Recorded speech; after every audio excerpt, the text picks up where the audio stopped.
In a country used to earthquakes, nobody's ever prepared for destruction on this scale. Rescuers desperately try and free a small child from the rubble. For the anxious crowd standing by, it's good news. She's free.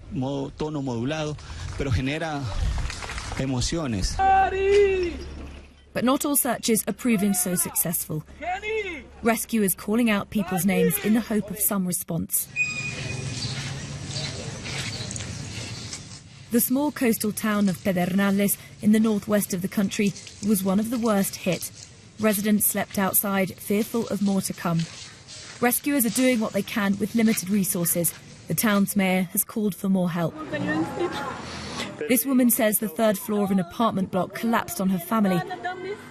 They are all there. My family, my sister, my children. My God, may the help arrive.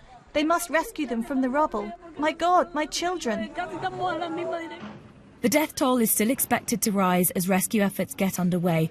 10,000 troops and 5,000 police officers have been deployed to affected areas. The capital, Quito, was more than 100 miles from the quake's epicenter. But even here, supermarket shelves rattled, sending bottles flying.